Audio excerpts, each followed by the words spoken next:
ሰላም ተራስልኝ የምትመለከቱ ሁሉ አሁን የምንገኘው ፒያሳ ራስ መኮንን ድልድይ ጋር ነው። እንግዲህ ግራ ቀኙ አምን እኔ እንግዲህ ዛሬ 26 24 ዓመት በፊት ነው ማቀው። እንግዲህ ለውጡ ከመጣ በኋላ ወደ ዛሬ 10 ዓመት በተለይም ከ5 6 ዓመት ጀምሮ ያ አካባቢ ተቀይሯል። በዚህ መሃል ራሱ ስንሻገር ምን አይነት የገማ ነበር።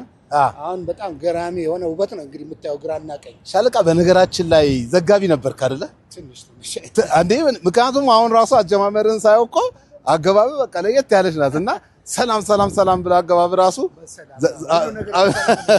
ሰላም ከሌለ እውነት ነው። ምንም ዋጋ የለውም። ይሄን ሰላም ደግሞ የሚያሰብነው ጀግናው መከላከያ ሰራዊታችን እና የፖሊስ ሰራዊት ነው። ጀግና የመከላከያ ሰራዊት አባላትና እንዲሁም የፖሊስ ሰራዊት እንዲሁም ጸጥታ ኃይሎች በያላችሁበት ሰላማችሁ ይብዛ። በጣም ነው እንደምንንሸራሸር እውነት ነው። አሁን ያለንበት ቦታ በጣም አስገራሚ ቦታ ነው። ይሄ ቦታ ምናልባት በዚህ መልኩ ለማህበረሰባችን ለማሳየት ያክል እቺ ምንድነው የራስ መኮንን ድልድይ ናት። በጣም ቅንጠኛ መስታወት ነው የሚመጣው። ወደ ማጣሪያ ይወሰዳል፣ ይሄ ይቀየራል። የሚገርም ነው። ፒያሳ ራስ መኮንን ምን ትዝታለኝ ያልከኝ? እስቲ ትዝታን እስቲ እየነገርከኝ እናዝግምስ። እዚህ ላይ ትዝታኝ የዛሬ በ72 ማነው 92 በኢትዮጵያ አቆጣጠር ይመስለኛል 92 ወደ አሜሪካ ከመሄዴ በፊት ነው። እሺ። እና የተማሪዎች ረብሻ እዚህ 4 ኪሎ እና 6 ኪሎ ዩኒቨርሲቲ ተማሪዎች አምፀዋል ተብሎ እና እኔ ለግል ጋዜጦች ፎቶ ሪፖርት ምናምን አቀርብ ነበር። እሺ። ለዛ ሪፖርት ላቀርብ ለዘገባ መጥቼ ራሴ ዘገባ ያለው ተኩስ ተከፈተብን። በዚህ ውስጥ ነበር አቋርጠን ነው። ዛሬ እንደዚህ ውብ የሆነ የዛን ጊዜ በቃ በላስቲክ የተሞላ ነው፣ ቆሻሻ ነው። በቃ ጭቃ ማብቃት በለው ከላይ ይተኮስብናል፣ በታች ምናምን አድርገን የውሃው ግማት ራሱ የሚያሳልፍ አይደለም። ፒያሳ ደረስን። ከፒያሳ ጊዮርጊስ፣ ከጊዮርጊስ በአቡነ ጴጥሮስ አድርገን ወደ እህል በረንዳ ማነው ወደ ጎጃም በረንዳ ምናምን አድርገን ወደ የተማሪዎች ግርግር ተፈጥሮ ማለት በቃ ከተማው አንድ ቀን ሙሉ ቀን ፈጀብን። ከዚህ መሰለህ ለመድረስ ከከተማው ተተራምሷል እና ግማት ነበረ። በእውነት ይሄንን አለማመስገን ይሄንን አለማድረግ በራሱ በሽታ ነው። በእውነት ይሄ የሚገርም ነገር ነው እዚህ ጋር የሚታየውና ይሄ የምሩጫ መም ነው። በነገራችን ላይ አንድ ቀን በደንብ እናየዋለን። ቆይ እስኪ ይሄን ወደዚህ ማዞር ብችል እና ይሄ የተነባ ቦታ ነበር። ቆሻሻ ላስቲክ የተሞላበት እና በቃ መጸዳጃ በለው እና በጣም አስቀያሚ የነበረ ቦታ ነው። ይሄው እንግዲህ ታያለህ። ይሄ መንገድ እንደዚህ ሰፍቶ ተሰርቶ ሲደክም ደግሞ አረፍ የምትብልባቸው መቀመጫዎች እንደዚህ ተሰርተው እና መልካም ነገርን ማመስገን ራሱ ጤንነት ነው። መልካም ነገርን አለማመስገን በራሱ በሽታ ነው። በሐኪም ልትታይ ይገባል። መልካም ነገር እያየ ማታመሰግን ከሆነ ችግር አለብህ ማለት ነው። ለእግዚአብሔር እኮ ሲፈጥረን እሳትም ውሃን ፈጥሮልናል እኮ በመረጥከው ላይ ክተት ነው ያለው። እንድናመዛዝን ደግሞ ማመዛዘኛ ሰጥቶናል እና ይሄንን ማድነቅ ይሄንን ማሞገስ ማለት ግለሰብን ማድነቅ ማለት አይደለም። መልካም ስራ ከሰሩ እኮ ግለሰብም ቢደነቅ እውነቱን ለመናገር ጥሩ ከሰራ ማድነቅ፣ መጥፎ ከሰራ ደግሞ መውቀስ ተፈጥሯዊ ነው አይደል? በጣም እኔ ክብርት ከንቲባ አዳነች አቤቤ በእውነት እኔ እንደ አንድ ኢትዮጵያዊ የማየውን ነገር የሚታይ ነገር ስለሰሩ ክብርት አዳነች በእውነት ባሉበት ቦታ ምስጋና ይድረሱት። እኔ በኢትዮጵያዊነቱ እንጂ ሌላ የቅርብ ዝምድና ኖረን አይደለም ማመሰግኖት ያደረጉት ነገር ነው። ክቡር ጠቅላይ ሚኒስትራችንም ዶክተር አብይ አህመድ እንዲሁ እንቅልፋቸው ላይ ተቀል የሚሰሩት ወደፊት ታሪክ ይበልጥ ያመሰግኑታል። እኛም ደግሞ የምናየውን ነገር ነው ለህሊና ነው የምንናገረው እኮ እንጂ ከማንም ምንም እኛ መንግስትን እያዋጣን እየደገፍን ቀለብ ተሰፍሮልን አይደለም። አበል ተከፍሎና ለመንግስት እየከፈልን ነው። ምንድነው ሀገራችን እንድትቀጥል ስለምንፈልግ ኤግዛክትሊ ጤነኛ መሆን በቂ ነው እኮ እንደዚህ አይነት ነገር ለማመስገን። ወዳጆች በነገራችን ላይ እንግዲህ ዛሬ መንገድ ላሳያችሁ ሳይሆን እንደው ከሻለቃ ጋር ወክ እያደረግን የምንጀምረው ነገር ስላለ ነው። ቀጥሎ ወደ ስቱዲዮ እንገባለንና ስቱዲዮ ገብተን ብዙ ነገር እናወጋለን። ነገር ግን እዚህ ጋር የምታዩን ሁለት ሰዎች ለየት ያለ ትስስርም አለና ጥምረት። እኔ ዛሬ የልደት ቀኔ ነው ሻለቃ ጥር 5 እና የዛሬ 4 ዓመት አብረን ያከበርነው። የዛሬ አንድ ዳቦ ነው የቆረስነው። አንድ ዳቦ ምን ነበር የዳቦ እንግዲህ አብረን ለመቁረሱ ምክንያት ነበር። አቤ ሲወለድ አቤ በጸጥታና ሰላሙ ተጠብቆ ማደግ ስላለበት እኔ ጦር ሰራዊት ለመግባት በቀጥታ ሁለታ አካዳሚ የገባሁበት ቀን እና በቀኔም ወደ ሌላ አቅጣጫ ገባሁኝ። ምክንያቱም አቤ ተወልዶ ማን ተንከባክቦ ያሳድገዋልና ብዬ ሰላም ለማስፈን መከላከያ ሰራዊትን የተቀላቀልኩበት ቀን ስለሆነ ዛሬም እንግዲህ በድጋሚ አብረን እኔም ወደ አዲስ ህይወት የተወለድኩበት ነው። ከሲቪል ወደ ሚሊተሪ የተወለድኩበት ነው። አቤም ደግሞ ከገነት ወደ ምድር የመጣበት ተመልሶ ወደ ገነት እስከሚሄድ እና መልካም ነገር ስለምሰራና ጥሩ ትስስር ነው ያገናኘን እና ጋሽቶላ አይዞት እርሶ ወለዱ እኛ ደግሞ ጥበቃውን አጠንከረን ይኸው ልጆ ጓደኛ የሆኑ ቀደም ስል ነበረ እኔ ራሱ በዛን ወቅት እናንተ መዝመታችሁ ልጆች ይደጉ ብላችሁ ማለታችሁ ይኸው ያኔ የተወለዱ ልጆች ዛሬ ጓደኛ ወዳጅ ሆነን አብረን ሆነን በሀገራችን ጉዳይ ላይ በተለያዩ ነገሮች ላይ አብረን የምንወያይ በአቅማችን ለመተጋገዝ እንሞክር። እንኳን ተወለደ ቤተኮቻ አመሰግናለሁ። እኛ ያን ጥበቃ አድርገን ከቶ አልቀረንም። ያቱም የኛን አርማ አንስተ ለሰራዊቱ በያለበት ቦታ ላይ አንተ አምባሳደር ሆነ ስለ ሰራዊቱ በዛ ላይ ደግሞ የመከላከያ ሰራዊታችን የክብር አባል ነህ። ኩራት ይሰማኝ በእውነት እና ከአባት ጋር ነው እየሄድክ ያለው እና ይቆጨኝ የነበረው እንደዛ ለፍተን እንደዛ መስዋዕት ከፍለን ጥበቃ አድርገን አሳድገን ሰራዊቱ ብትሆን ኖሮ ሀዘናችን ይበረታ ነበር እና የሰራዊት ወዳጅ ሆነ እንድታድግ እኛ ማስተዋጽኦ ስላደረግን እኛም እግዚአብሔር እኛን እድሜና ጤና ይስጠን። አቤ እንኳን ተወለድክልን። ምክንያቱም ይኸው እየካስከን ነው። ሻለቃ አመሰግናለሁ። ክቡራትና ክቡራን ወዳጆች ፒያሳ ላይ 4 ኪሎ ላይ በርካታ ተጨማሪ ግብአቶች እንዳሉ ማየት ችለናል። እሱን የምናሳያችሁ ነው የሚሆነው በቀጣዮቹ ጊዜያቶች። ለቀብድ ያክል ግን እስቲ ለእኔም እንዲታየኝ አድርጌ እንደዚህ አድርጌ ላሳያችሁ። እዚህ ጋር የምናየው ይሄ አረንጓዴ ሆኖ የምታዩት በነገራችን ላይ መም ነው፣ የመሮጫ ነውና ለሩጫ ፐርፐዝ የተሰራ ነው። ስታንዳርዱን የጠበቀ የመሮጫ እንትን ነው። ምንድነው? መም ነው የሚባለው አይደለ? መሮጫ እንትን መሮጫ ነው። ሶ ይሄ እንግዲህ ፒያሳ ሙሉን የሚሮጥበት ነው። አሚን የሯጭ አገር ሆነን እስካሁን ድረስ ይሄ አለመኖሩ ይገርማል። ሩዋንዳ ላይ አለ በነገራችን ላይ ባለፈው ሰዎች ሲጎበኙ አይቼ ሩዋንዳ ላይ ረጅም የመሮጫ መንገድ እንደዚህ ተሰርቶ አይቻለውና ኢትዮጵያን የመሰለች የሯጮች ሀገር ይሄን አለመኖሩ እስከዛሬ ያሳዝን ነበር። ዛሬ ግን አግኝተናል ይመስላልና በይፋ አልተከፈተም። ሲከፈት ደግሞ በደንብ የምናየው ነው የሚሆነው። በጣም ነው የማመሰግነው በእውነት።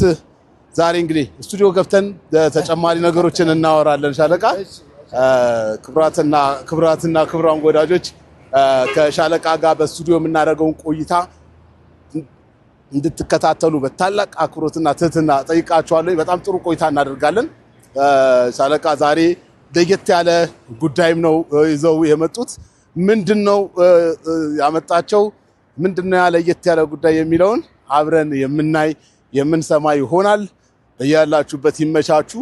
ከውቢቷ ሽቅርቅሪቷ የተስፋይቷ ከተማ አዲስ አበባ የአፍሪካ መዲና የሚልም እንጨምርላታለን።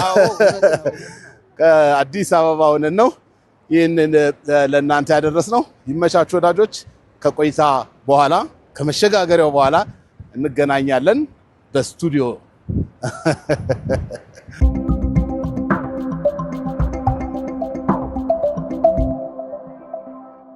ከፀሐይ ብርሃንና ከምንተነፍሰው አየር በስተቀር ያልተነፈግነው ነገር አልነበረ። ከወራሪ ሀገሩን የጠበቀን አካል ለበደልነው ሕዝብ ይቅርታ ጠይቁ፣ ካሱ። ንክኪ ተብሎ አንተ የኔ ወንድም ወይም ያጎቴ አክስቴ ልጅ ብትሆን ስራ እንድትሰራ ይፈቀዳል። ለሀገር ዋጋ የከፈሉ ሌሎች በደሞዝ ሲሰሩ፣ ሌሎች እስኪደክማቸው ሲሰሩ፣ እናንተ በደማችሁ እናንተ መስዋዕትነት እስከ መክፈል ድረስ የምትሰሩ ናችሁና በድጋሚ አክብሮቴ ድረስ ለሰራዊቱ አባላት በሙሉ ኢትዮጵያዊነት መንፈስ የሌላቸው የትግራይ ህዝብ መንፈስ የሚወክሉ አይደለም። ኢትዮጵያ እናደርገችልን ሳይሆን ዛሬም ለኢትዮጵያ ምን እናደርግላት ነው እና ክቡር ጠቅላይ ሚኒስትር ዶክተር አብይ አህመድ ላደረጉት ነገር ከልብ አድርገን አመስግነናቸዋል፣ አድንቀናቸዋል። አቧራ ብቻ ነው የሆኑት፣ ከንፈራቸው ሁሉ ደርቋል ምናምን። ምን ሆናችሁ ነው? ውሃ የለም፣ ምንም ነገር ውሃ የለም ማለት።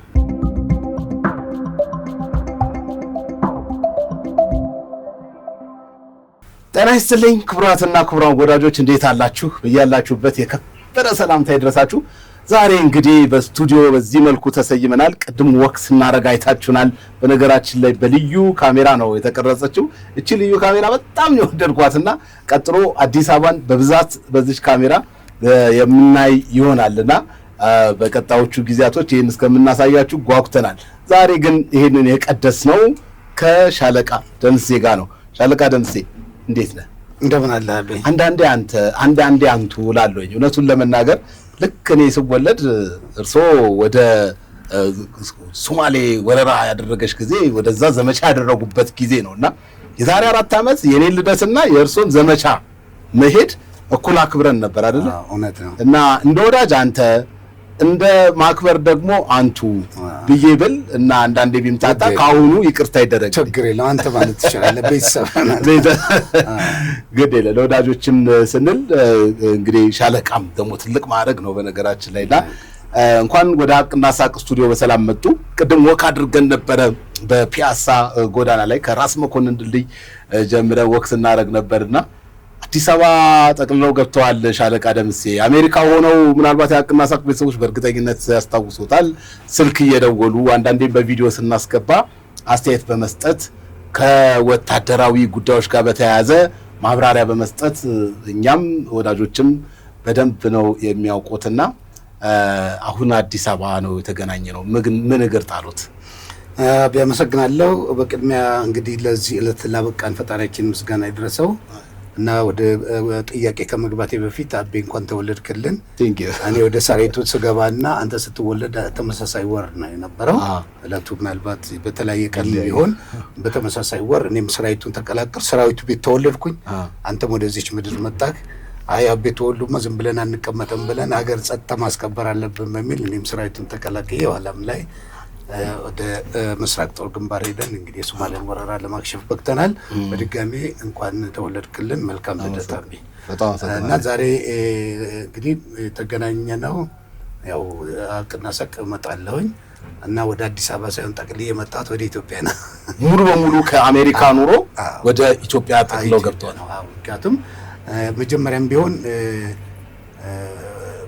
አገሬን ጠልቼ አልነበረም ያወጣሁት። ምክንያቱም ህወሓት ኢትዮጵያን በተቆጣጠረበት ጊዜ በጣም ችግር ነበር። በተለይ ለቀድሞ ሰራዊት አባላት ከፀሐይ ብርሃንና ከምንተነፍሰው አየር በስተቀር ያልተነፈግነው ነገር አልነበረም እና መኖር በጣም ከባድ ነበር። ይሄን ጽዳት ሰራተኛ እንኳን ሆነን መኖር ማንችልበት ደረጃ ነበረ። ይከለከል ነበር። ሰራዊት እንግዲህ ምን ያደገባ ከዛ ሰራዊቱ ተበተነ። የደርግ ሰራዊት በሚል ተበተነ።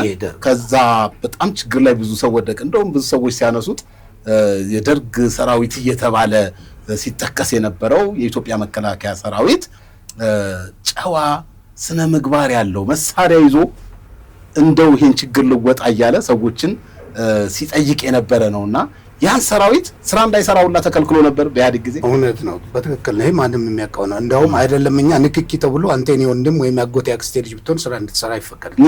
ንክኪ በሚል እንደ ተላላፊ በሽታ እና የደርግ ሰራዊት ምናምን ብሎ ስያሜ የሰጠን ህወሓት ነው።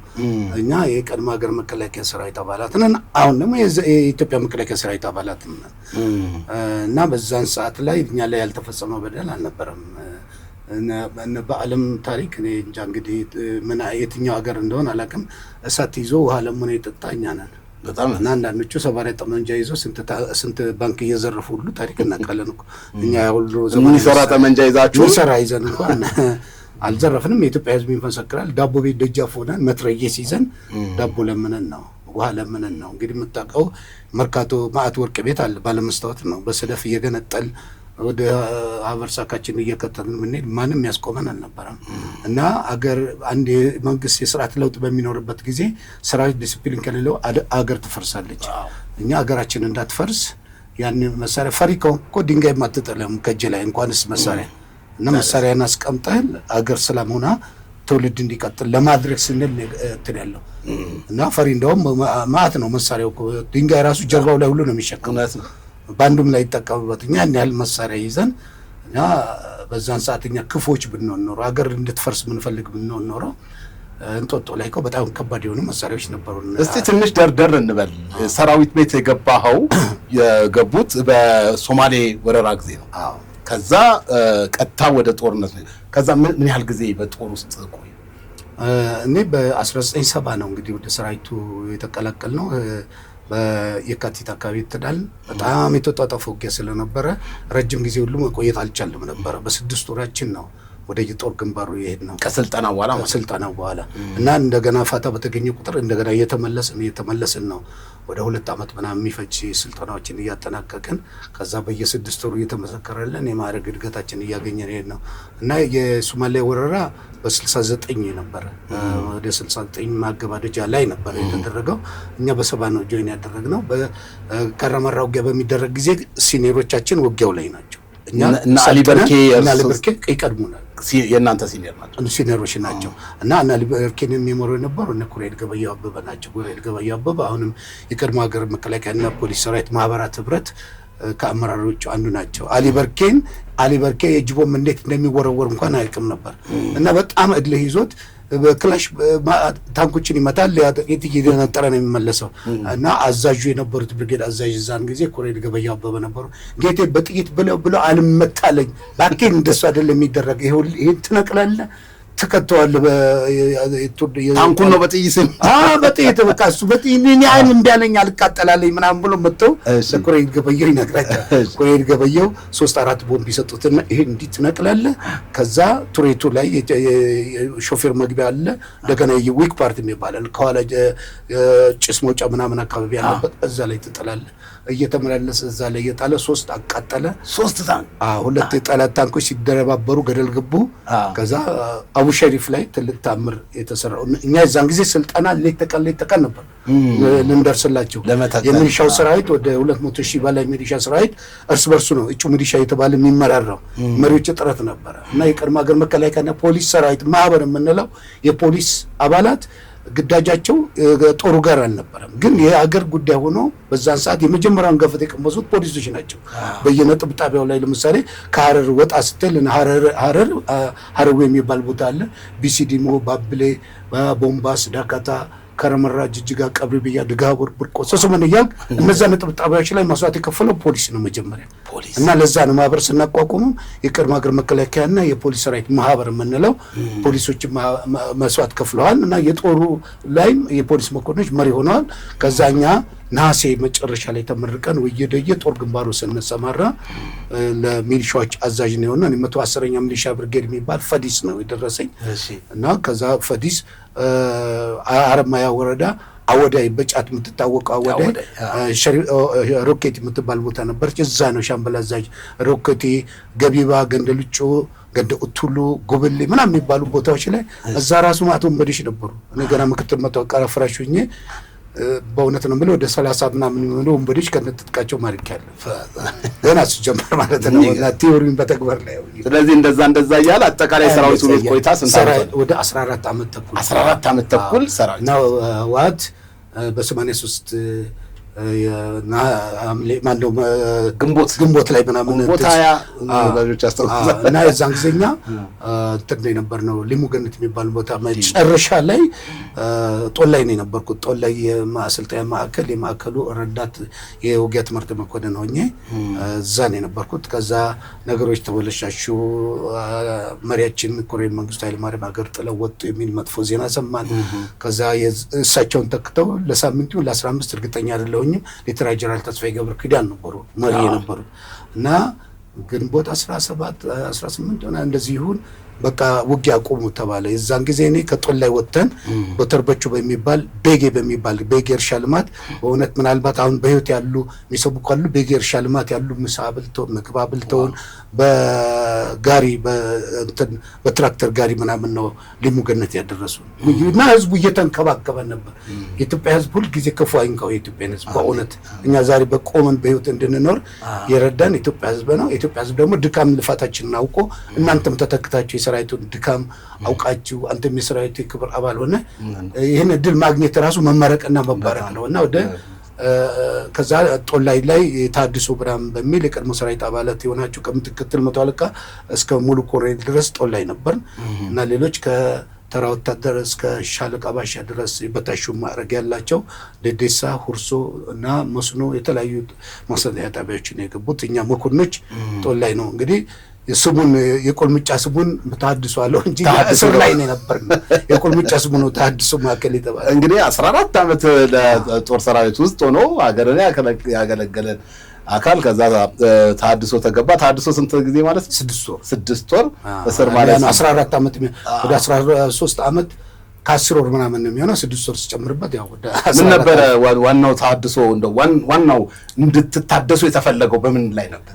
ታድሶ የበደልነውን ህዝብ እንክሳለን ብላችሁ ተጸጸቱ ነው እና ከዛ እንግዲህ ሶማሌ ዘመተን አካል ከወራሪ ሀገሩን የጠበቀን አካል ለበደልነው ህዝብ ይቅርታ ጠይቁ ካሱ።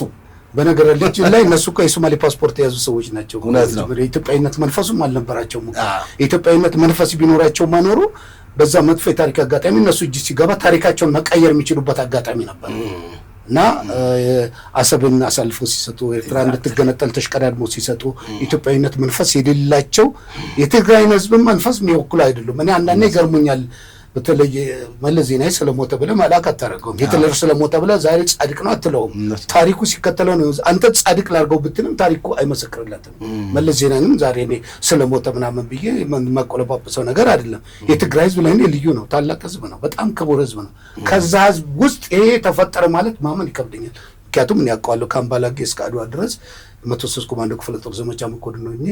አንዳንድ ትግራይ ተወላጆች በተሻለ እንደውም ወዲ ሻምበል ጋር ስናወራ ራሱ ይገርመዋል።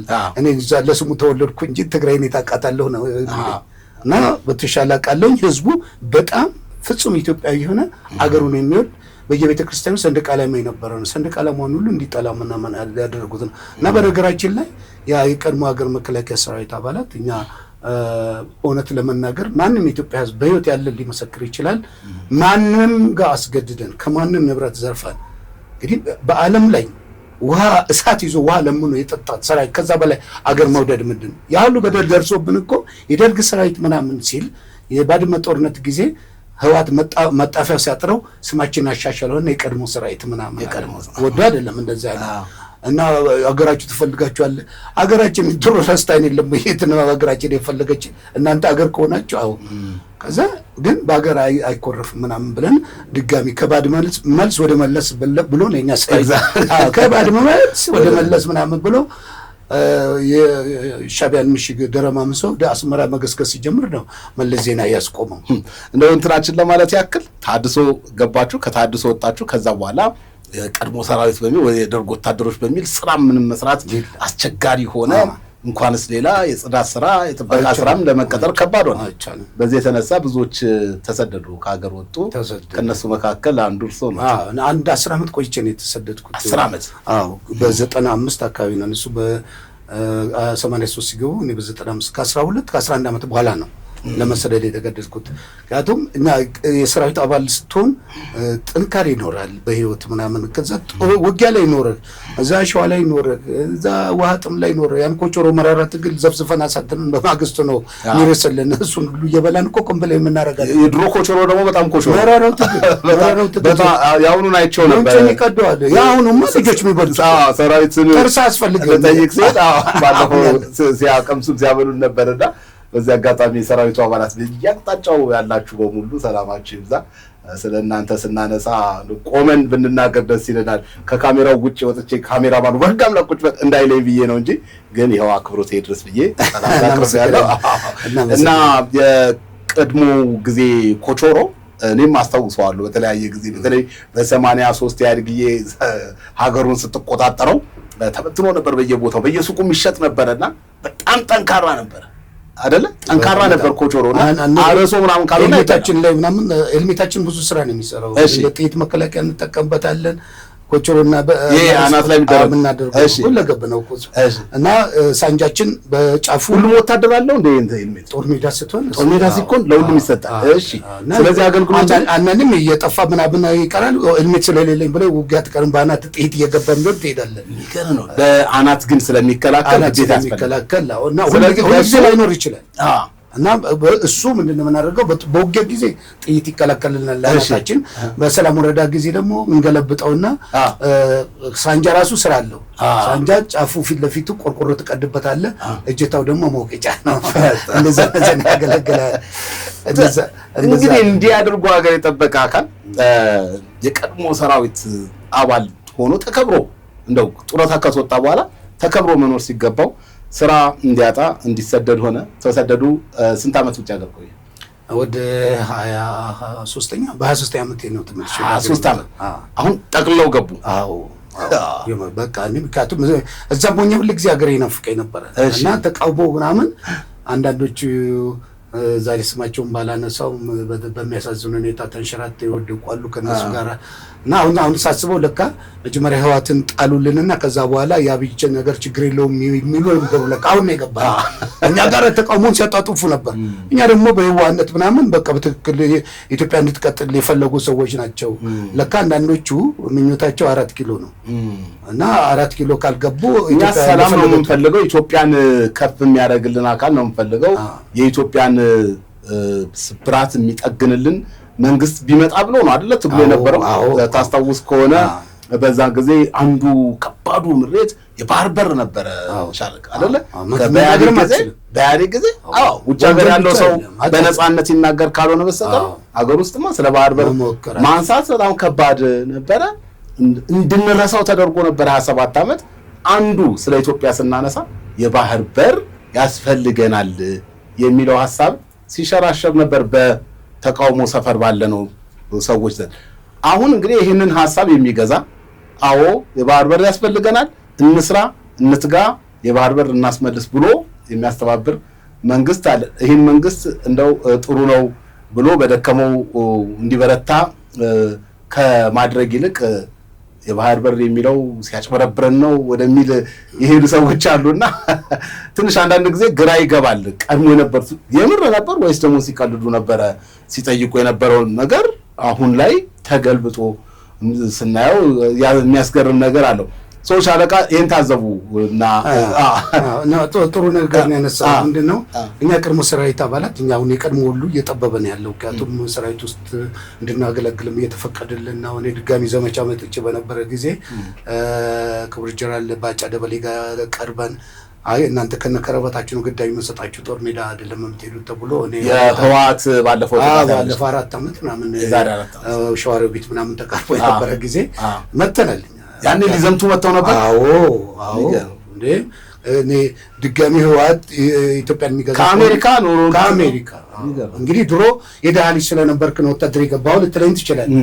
እኔ ከአሜሪካ ኖሮ ምን አመጣኝ? ምን ሊከፈለኝ? የሀገር ፍቅር ይዞኝ ነው የመጣው እና እንደውም እንባ እየተናነቀን የመጣ ነው። መጣን ከዛ ሁለት ወር እጩ መኮንኖች አሰልጥነ ተመለስ ተብዬ ሁለት አካዳሚ 2 ወር አሰልጥኜ ምርጥ የሆነ ምስክር ወረቀት ተሰጥቶኝ በወቅቱ የነበሩ እነ ጀነራል አምባቸው መኮንን የማዕከሉ አዛዥ የነበሩ ሌሎች ስታፎች ሁሉ ሸኝታ አድርገውልን እና በነገራችን ላይ ስለ ባህር በር ያነሳው በጣም ነገር ነው። እኛ በተለይ የቀድሞ ሰራዊት አባላት ለእናት ሀገራችን ዋጋ የከፈል አንተ አንድ ነገር የለፋበትና የደከምክበት ይሄ ንብረት ያንተ ነው። ይሄን ካሜራ እኔ እናንተ እኩል አይደለም የምንይዘው ነው ሳልፍ ምናምን ገፋ አድርጌውም ላልፍ እችላለሁ። አንተ ግን በጣም ተጠንቀቀ ምክንያቱም ስለለፋበት እኔ የኢትዮጵያ ጉዳይም እኛ የሰራዊቱ አባላት ዋጋ ስለከፈል ዋጋ ያልከፈሉ ሰዎች አንድም ቀን ዋህል ተጠሙ ሰዎች ግዴላቸውም ስለ ኢትዮጵያ የፈለገውን ነው የሚናገሩ። እኛ ግን ተጨንቀን ተጠበን ነው የምንናገረው። እኛ ብዙ ጥያቄ አለን፣ ደግሞ ማነው ጡረታ ጥያቄ አለን፣ የሕክምና ጥያቄ አለን፣ ሌሎችም የመብት ጥያቄዎች አሉን። ለምሳሌ ትራንስፖርት ላይ ቅናሽ ማግኘት ጥያቄ፣ ሌላም አሁን የባህር ሌላው ሀገር ሰራዊት ማለት ነው እና ክብር ሁሉ እንፈልጋለን። ዋጋ ከፍለናል። እኔ ለክብር ብዬ ነው እንጂ የዛን ጊዜ ምክትል ሞት አለቀኝ 180 ብር ነው አንድ ሳምንት ምናምን ሊስሮ ብጠርግ እኮ ያን 180 ምናምን ሰራዋለሁኝ እኮ ክብሩና የአገር ፍቅር አስገድዶን ነው እዛ እና በነገራችን ላይ ዛሬ ምንድነው ዓርብ ታህሳስ 25 እና 26 የስታፍ ኮሌጅ አዳራሽ ለሁለት ቀን ጉባኤ አድርገን ነበር። የቀድሞ ሀገር መከላከያና ፖሊስ ሰራዊት ማህበራት ህብረት የተከበሩ አለቆቻችን የብር ሰራዊት ኢትዮጵያ ጀግና እነ ጀነራል ተስፋዬ ሀብተማርያም በተገኙበት፣ ጀግናው እነ ጀነራል ካሴ ጨመዳ በተገኙበት፣ እነ ጀነራል ዋሲሁን ንጋቱ በተገኙበት፣ ሌሎችም እና የጥንታዊ ጀግኖች አርበኞች ማህበር ፕሬዚዳንት ክቡር ዳንኤል ጆቴ ሁሉ በተገኙበት ጉባኤ አድርገናል። ሁለት ቀን ቅዳሜና እሑድ። ቅዳሜ ያደረግነው ስለ ማህበራችን መጠናከር የተጓደሉ መሪዎችን በመምራት እና በሪፖርት በምናምን ጨረስን። ማግስቱን እሑድ ግን ሙሉውን የባህር በራችን ለሀገራችን በሚል አጀንዳ አንስተን አንድም የቀድሞ ሰራዊት አባል ስለ መብቱ ጉዳይ ሳይሆን የባህር በር ጥያቄ መነሳቱን እናደንቃለን ብለን በከባድ ጭብጨባ፣ በሁለተኛ ይሄ ባህር በር ጥያቄያችን የቀይ ባህር በር ጥያቄያችን በሰላማዊ በዲፕሎማሲ የሚመለስ ከሆነ እሰየው፣ ያ ማይሆን ከሆነ ግን መከላከያችን ወደ ኃይል እርምጃ የሚገባ ከሆነ ከሰራዊታችን ጎን እንሰለፋለን ብለን በቃል ኪዳን እንደምድመን የተነሳ ይሄን አገር ይስማው። እውነት ነው፣ አገር መስማት አለበት። ከተገኙት ሰዎችም አንዱ እኔ ነኝ።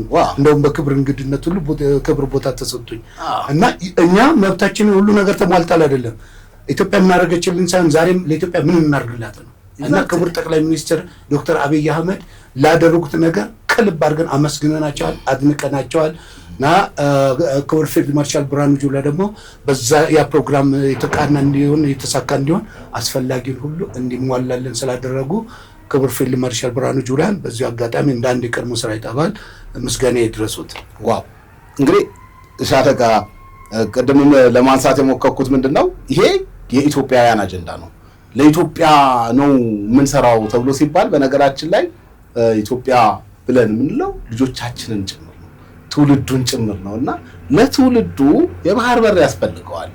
ይሄንን አጀንዳ የሚይዝ መንግስት ሆነ ተቃዋሚ ፓርቲ ሆነ ማንኛውንም አካል እሰየው ሊባል ይገባል እንጂ እንደው በየሄደበት ሁሉ ሊነቀፍ አይገባም ብለን ነው እናስበው። እናንተ ደግሞ ይሄንን ማንኛውንም መስዋዕትነት እስከመክፈል ብላችሁ ስለደገፋችሁ እኔ ምስጋና ይድረሳችሁ ለማለት እወዳለሁ። ሁሌ የምንኮራባችሁ ነን። የሰራዊቱ አባላት በሙሉ የቀድሞ የዛሬ ሳይባል የሰራዊቱ አባላትን በሙሉ ለሀገር ዋጋ የከፈሉ ሌሎች በደሞዝ ሲሰሩ ሌሎች እስኪደክማቸው ሲሰሩ እናንተ በደማችሁ እናንተ መስዋዕትነት እስከመክፈል ድረስ የምትሰሩ ናችሁና በድጋሚ አክብሮቴ ድረስ ለሰራዊቱ አባላት በሙሉ። ሻለቃ እንግዲህ ወደ አዲስ አበባ መጡ። ከ20 ምናምን ዓመት በኋላ ኢትዮጵያ ጠቅልለው ገቡ። ከዛ ኢትዮጵያም ብለው አዲስ አበባ ላይም ብቻ እንደኔ ሽር ጉድ ያሉ ከተማውን ያለውን ነገር ብቻ እንትን እያሉ አማሎት አልቀሩምና ወደ አገር ቤት ሄደዋልና እንደውም እዛ አንዳንድ ነገርም እየሰሩ እንደሆነ ሰማሁኝ። ግን ከሁሉ በላይ ደግሞ አገር ቤት ሲሄዱ አንዳንድ ነገሮች ትንሽ ልቦን ነኩት። እርሶን ብቻ ሳይሆን የእርሶን ጓደኞቹ በሙሉ አንድ ያሳሰበ ነገር አጋጠመ። ምንድነው ያ ነገር? የት ነው እስቲ አካባቢው? አገር ቤት ስንል ለእርሶ የት ነው? በጣም አመሰግናለሁ አቤ ስላነሳው፣ በጣም ነው የማመሰግነው። እኔ የትውልድ ስፍራ እንግዲህ በቀድሞ ደቡብ ሸዋ ይባል የነበረው ነው።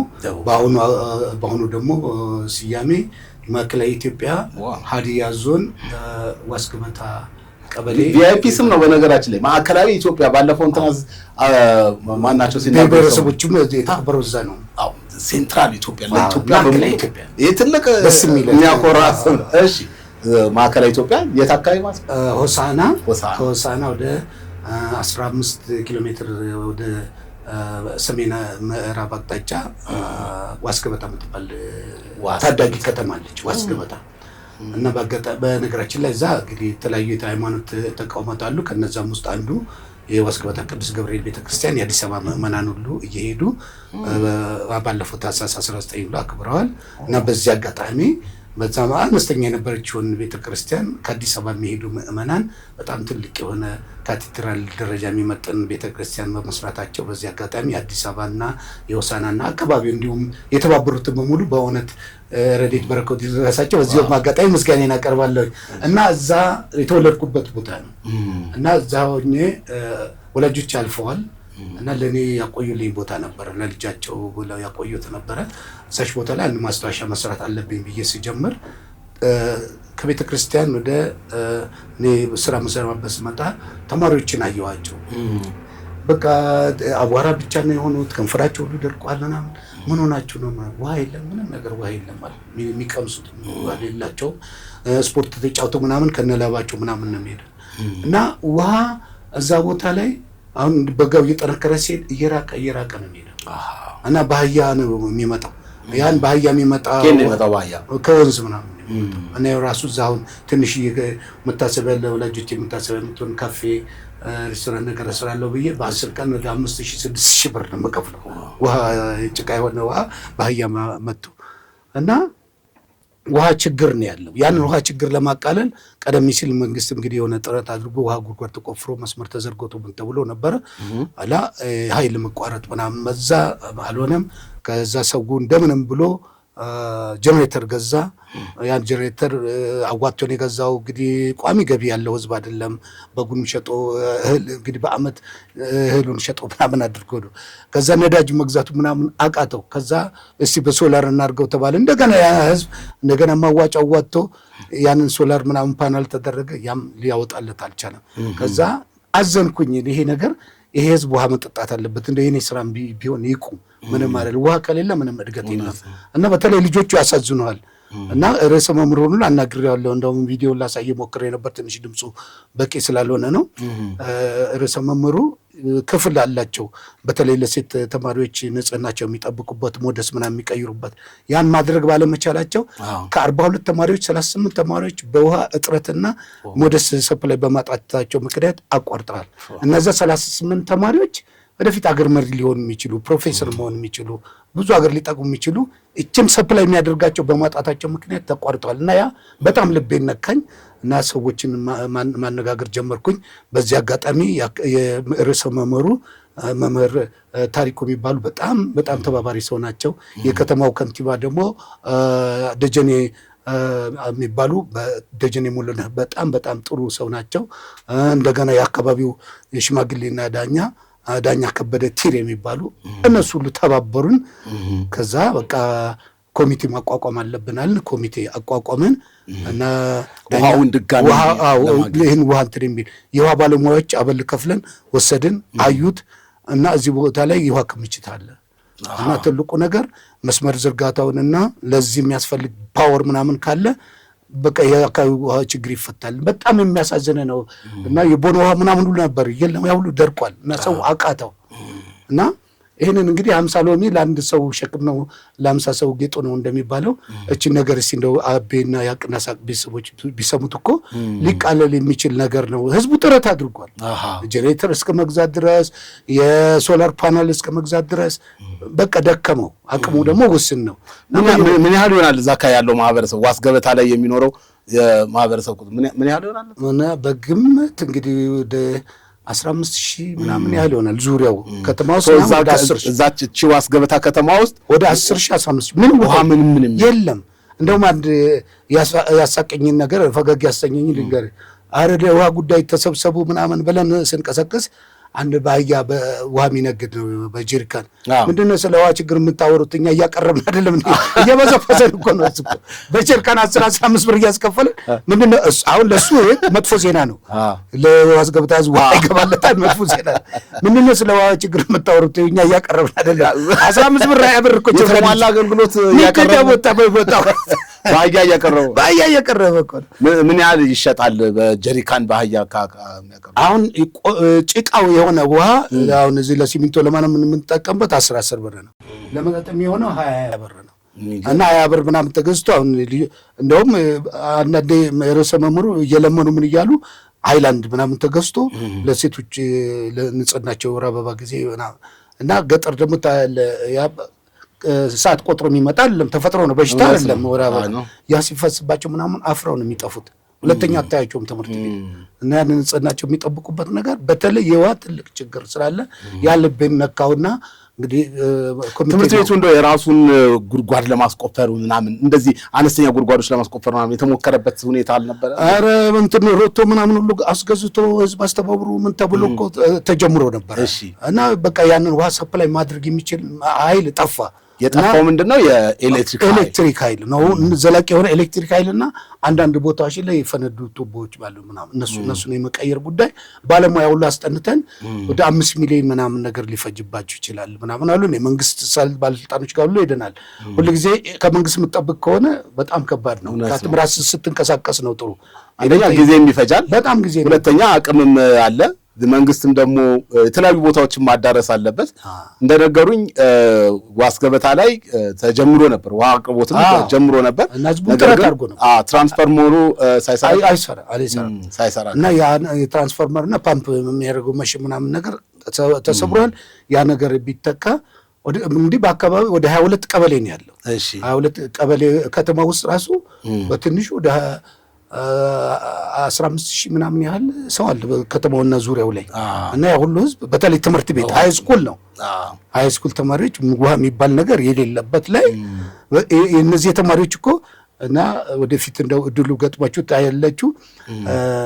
ሴቶቹ 38 ተማሪ በውሃ እጦት ምክንያት ሳኒቴሽን ችግር ምክንያት ትምህርት አቋረጠ ማለት ምን ማለት ነው? እና ይሄ ዝም ያሰኛል ነው። እኔ በቃ ምንም ይቅርብኝ ክልሉ ጋር የመሳሰሉ አካላቶች ጋር ታችሁ ነበር። ምን ላሽ አገኘው? እንግዲህ እነሱ ድሮ በማስቆፈር በምናም በጀት ተብለናል እና በዙር ነው የተለያየ እና ባጀት እንይዛለን አባይ ጉደል ብለው አለኝ በተሳስ የማንወድ ይችላል እስከዛ ድረስ ብራምን እንደሚባለው ነው የሆነው ነገሩ። እና እነሱ ገና ባጀት ተይዞ የዛሬ 5 ዓመት ሰው ትምህርት የተማሪ ጥሎ ከሄደ በኋላ ምንድነው የሚያደርገው? እና እኛ አሁን ድረሱልን እያልን ነው። ይሄን ነገር የተቀደሰ ስራ ነው። ሰው ደከመው። ሰው ለጀነሬተር አዋጥቶ ለሶላር ፓናል አዋጥቶ ለፈነዳ ፓምፕ ምናምን አዋጥቶ ደከመው ሰው። ኮሚቴ አዋቀራችሁ?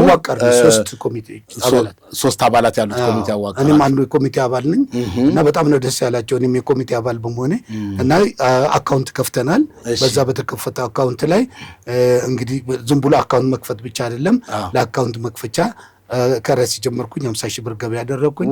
ትልቁ ወንድሜ ደግሞ ካናዳ ነው ያለው። አረባክን ወገን እዚህ ጋር እያለቀ ነው ማለት እሱ 50,000 ብር ገቢ ያደረገ። ልጄንም ደወልኩለት።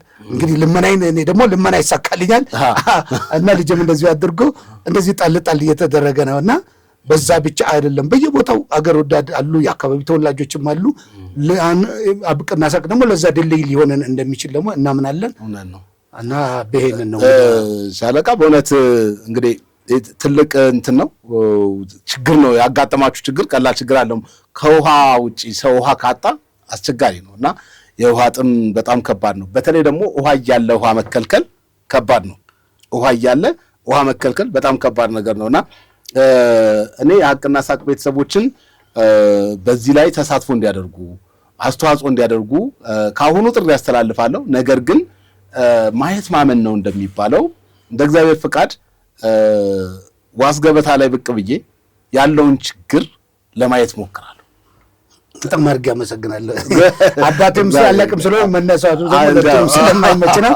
በጣም አመሰግናለሁ። እንደ እግዚአብሔር ፍቃድ እሱን እናደርግና ወዳጆች ያለውን ነገር ከሆሳና 15 ኪሎ ሜትር ርቀት ላይ ናት ዋስገበታ ብቅ ብለን ሄደን ያለውን ነገር አይተን እናሳያችሁና እናንተ ደግሞ አስተዋጽኦ ታደርጋላችሁ ብለን እናምናለን። ሰው በውሃ ጥም ረሃብ ስንት ቀን ይፈጃል የሚል አንድ አባባል ነበረ፣ አንድ ግጥም ነበረ። ረሃብ ስንት ቀን ይፈጃል፣ ሳምንት ልትቆይ ትችላለህ በምግብ ውሃ ግን ከባድ በረሃብ ምናልባት ሳይበላ የተወሰነ መቆየት ይቻላል። ውሃ አቶ ግን በጣም ከባድ ነውና የዋስገበታ ህዝብ ውሃ ይገባዋል። ደግሞ የጀግና ማህበረሰብ ጀግና ያፈራ ማህበረሰብ ነው ደግሞ አካባቢው አይደል? እነ ኮሎኔል በዛብህ ጴጥሮስን ያፈራ ነው ለኢትዮጵያ። እነ ኮሎኔል በዛብህ ጴጥሮስ እነ ፕሮፌሰር በየነ ጴጥሮስን የመሳሰሉት ሌሎችም የንግስት እሌኒም ሀገር ነው። ንግስት እሌኒ የገራድ መሐመድ ልጅ ከአጼ ዘርዓ ያዕቆብ ጋር እኮ በጣም ተዋጊና ኃይለኛ ህዝብ ስለነበረ ይህን ህዝብ በጦር ሳይሆን በጋብቻ ያዘው ተብሎ ሰላም የሰፈነው ንግስት እሌኒ አጼ ዘርዓ ያዕቆብ አግብተው ከዛ በኋላ ቤተ መንግስቱን ሁሉ ይመሩ የነበረው ንግስት እሌኒ ናቸው። ጎጃም መርጦ ለማርያም ቤተክርስቲያንን ያነጹት ንግስት እሌኒ የሀዲያው ገራድ መሐመድ ልጅ ናቸው።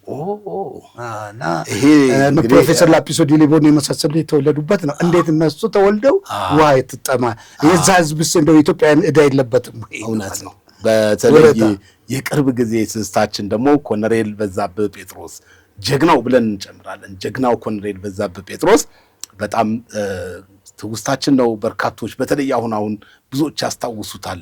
በተለያየ ነገራችን ለበቀደም ቢቢሲ በጣም ሰርቶታል። ቤተሰቦቻቸውን ሁሉ እንትን አድርጎ የገናን በዓል በእነሱ ነው እና እሱ እንደውም ሊኩን ብታየው በጣም ደስ ይልሃል። እነሱ ቤተሰብ ጋር እንትን በቃ በስካይፕም በምንም ተደርጎ ማነው ኮሎኔል በዛብህ ቤተሰብ ጋር ነው የተደረገው። በነገራችን ላይ ኮሎኔል በዛብህና ፕሮፌሰር በየነ እኔ ሰርግ ላይ ተገኝተው ነበር። በእውነት ታሪካዊ ሰርግ ነበር። ሁለቱም ተገኝተው ነበር። ሁለቱም ተገኝተው የሚገርም ነው እና ቪዲዮ አለ። ሌላ አንድ ነገር ሰማሁኝ። ሀዲያ አካባቢ ኢህአዴግ አንድም ጊዜ አሸንፎ አቅም ምርጫ የሚባል ነገር ሰማሁኝ። ሌሎች ቦታዎች ላይ አጭበርብሮም ቢሆን አሸነፈ ሲባል እንሰማለን። እናንተ ጋር ግን አንድም ጊዜ አሸንፎ አቅም የተባለው እውነት ነው። እንደ ሀዲያ ደግሞ ያንን የተጋፈጠ ህዝብ ሀዲያና አምቦ በዚህ በጣም የታወቀ ነው። እኛ ስንደግፍም ቀጥ አድርገን ነው የምንደገፍ፣ ስንቃወም እስከ ጥግ ነው የምንቃወሙ እና ወያኔ አንድም ጊዜ አሸንፎ አያውቅም። እኔ ራሴ ተወዳዳሪ ነበርኩኝ ለዞን ተወዳድር ምናምን ወደ 12,000 ምናምን አምጥተን ገሌ ልል አልፈልግም። በጋዜጣ ላይ ይወጣል። 530 ያመጣ የሀዲያ ዞን ፕሬዚዳንት ሲሆን 12,000 ያመጣ ነው። ተሰደድን። አሸንፈን ተሰደድን። ተሸነፈ መራ እና አንድም ጊዜ ወያኔ ሀዲያ ውስጥ አሸንፈ አቅም ኮሮጆ እየገለበጡ እንዲሁ እንዳጭበረበሩ ከዛ እንዲሁ እንዳጭበረበሩ ያማጭበርበር ለእነሱም አልበጀም። መጨረሻ ላይ ወደሚሄዱበት ሄዱ እና የደርግ ሰራዊት ለማኝ አደረግነው ምናምን ሲሉ ሰው የተዘራውን ነው የሚያጭደው። እዛ የሚንገላቱ ወንድሞቻችን ናቸው። ምንም የህወሓት አባላት ቢሆኑ ያው እነሱ ዛሬ አልተመቻቸው። እውነት ነው አልተመቻቸው እና በዛ ደስተኞች ሆነን አይደለም፣ ግን ግፍ ጥሩ አይደለም ነው የጊዜ እንጂ ሰው ጀግና የለውም። በጣም ትክክል። እና ዋስገበታ ህዝብ የሆሳና አካባቢው ዋስገበታ ህዝብ የጀግናው ኮሎኔል በዛብህ አገር ህዝብ በውሃ ጥም እንትን ማለት መንገላታት የለበትም ብለን በጽኑ እናምናለን። ሻለቃ ስቱዲዮአችን መጥተው መንገድም ተገናኝተን ይህን ጉዳይም ቆይተዋል ሲያማክሩኝም እና እኛንም ስላማከሩን አስተዋጽኦ ያደርጋሉ እነዚህ ሰዎች ብለው ስላማከሩን በጣም ነው የምናመሰግነው። ወዳጆቻችንን አስተባብረን እናንተ በከፈታችሁት አካውንት በኩል ሰዎች መዋጮ እንዲያደርጉ ያቅማቸውን እንዲያዋጡ ጥረት እናደርጋለን። ቦታውን አረኛ ሳታሳየንም እናምናለን። ካሁኑ ለዋስገበታ ህዝብ አስተዋጽኦ እናደርጋለሁ የሚል አካል ካለ አካውንቱን እዚህ ከስር እናስቀምጠዋለን። ኤዲተራችን እና ካሜራማናችን እዚህ ጋር አለ፣ በደንብ አድርጎ ይጽፍልናል። እዚህ ጋር እናስቀምጠዋለን እና ተጨማሪ ማብራሪያ የሚፈልጉም ሰዎች ካሉ ስልክ ቁጥርም እዚሁ እናስቀምጣለን። ከዛ ግን ሀቅና ሳቅ እኔ ራሴ በስፍራው ተገኝቼ ይህንን ነገር አይቼ ለማሳየት ሞክራለሁኝ እና እግዚአብሔር ይርዳን። እንግዲህ ይሄን ለማድረግ ከልብ አመሰግናለሁ ሻለቃ። እንደው ማጠቃለያ ሀሳብ ሀቅና ሳቅ ስቱዲዮ ከመጡ አይቀር የሚነግሩን ማጠቃለያ ሀሳብ የሚያሳስቡን ነገር ካለ የሚጠቁሙን ነገር ካለ 1-2 ደቂቃ ልስጥና የዛሬው ውይይታችንን እናብቃ። ወደፊት እንደዚሁ እየተገናኘን የተለያዩ ነገሮች እንደምናወጋ ተስፋ አደርጋለሁ። አመሰግናለሁ አቤ። እውነትን ለመናገር መልካም ነገር ነው። እኛ እንግዲህ በአንጻራዊ በምንተወስደው ጊዜ በህወሓት ጊዜ ተዋርደን የነበርን የቀድሞ ሰራዊት አባላት እና አሁን የቀድሞና አሁን የሚለውን እየጠበበ እንዲጠፋ ትልቅ ስራ እየተሰራ ነው። ክቡር ጠቅላይ ሚኒስትር ዶክተር አብይ አህመድ ምስጋናና ክብር ይገባቸዋል። እኛ መንግስትን ስንደግፍ የመንግስት ደጋፊዎች ይላሉ፣ አገር አፍራሾች የሚደግፉ ደግሞ ምን እንበላቸው? እነሱ ማንን አስፈቅደው ነው አገር አፍራሾች የሚደግፉት? እኛስ የማን ፍቃድ ያስፈልገናል? መንግስት መልካም የሚሰራውን ነገር ለመደገፍና እና በተለይ እኛ የቀድሞ ሰራዊት አባላት ጀግኖቻችን ወደማይቀረው በሚሄዱበት ጊዜ በወያኔ ጊዜ ዝም ብሎ ነው የሚጣሉት። አንድ ምሳሌ በነግርህ ጀግናው ጀነራል ለገሰ ተፈራ የህብረተሰባዊት ኢትዮጵያ ጀግና እሳቸው ሞተው ከለውጡ በፊት ነው እንግዲህ ለቀብር ከአሜሪካ ነው አስክሬናቸውን የሸኝተን ቅድስት ስላሴ ካቴድራል ተብሎ 28,000 ብር ካልከፈላችሁ አትቀብሩም ተብሎ 28,000 የሰራዊት አባላት ከኪሱ አዋጡ ምን ብሎ 28,000 ብር ከፍሎ ጀነራል ለገሰ ተፈራን ያህል ጀግና ኢትዮጵያ ለወር አደኑ ለአመት ላይ ያዘን ልትቀመጥለት የሚገባ ጀግና ኢትዮጵያን አደኑ 2 ሜትር በ3 ሜትር ገዝተን የቀበር ነው ቦታ ከፍለን እና ያ ቀርቶ በአሁኑ ሰዓት ጀግናው ሻለቃ ባሻ ሊበርኬ ሌሎችም በቅርቡ ያረፉት እነ ጀነራል ውበቱ ጸጋዬ በነገራችን ላይ ጀነራል ውበቱ ጸጋዬ ልጃቸው ኢንጂነር እስክንድር ጸጋዬ የአድዋን ሙዚየም ያደረገውና ንድፍ አውጪው የኛ ልጅ ነው። ልጆቻችን እንኳን የአባቶቻቸውን አደራ ተክተው እየሰሩ ነው ያለውና ክብርት አዳነች አቤቤ በእውነቱ እያደረጉት እየሰሩት ላለው ነገር ከልብ አመሰግናለሁ። በተለይ ደግሞ ድሬዳዋ ደግሞ ወጣ ብትል ከድሮ ምን አይነት ምርጥ ኢትዮጵያዊ የኢትዮጵያን ሰንደቅ ዓላማ ከፍ ያደረገ ለሰራዊታችን ትልቅ ክብር እየሰጠ ያለ ነው። በተለያዩ በኦሮሚያ ክልልም የተለያዩ ቦታዎች ላይ ለሰራዊታችን አባላት ቦታ እየተሰጠ መሬት እየተሰጠ ቤትም እየተሰጠ መንክብካቤው ተጀምሯልና ይሄን ነው። በመጨረሻም ላይ ማስተላለፍ የምፈልገው ለጀግናው ሰራዊት አንድ ሀገር መሰራዊቱን ነካው ማለት አገር ማፍረስ ማለት ነው። ለሰራዊቱ ክብር መስጠት ኢትዮጵያን ማክበር ስለሆነ በውጭ ሀገር እንደምናየው ለአገልግሎታችሁ እናመሰግናለን መባል አለበት። ለዚህ ደግሞ እና ሀቅና ሳቅና መሀል ሚዲያ ሌሎችም አሪያ የምትሆኑ አላችሁ። ለእናንተ ትልቅ ክብር አለን። መልካም ነገር እየሰራችሁ መሆናችን እያየን ስለሆነ ለሰራዊቱ አባላት ለአገር መከላከያ ሰራዊት ለፖሊስ ሰራዊትና ለጸጥታ አካላት መላ ኢትዮጵያ ሕዝብ ክብር እንስጥ። በመናገኝበት ቦታ ሁሉ አቤል በሰጠኝ እድል በጣም አድርጌ አመሰግናለሁ። ሀቅና ሳቅ አባላት በያላችሁበት ቦታ ሁሌ መልካሙን ሁሉ እመኝላችኋለሁ። አመሰግናለሁ። በጣም ነው የምናመሰግነው። ዝግጅታችን የምንዘጋው መነሻችንም መድረሻችንም ኢትዮጵያ ብለን ነው። እናመሰግናለን። ውሃ አሁን ሁሉ ጠምቶናል። ይኸው ቀብድ እንጠጣለን።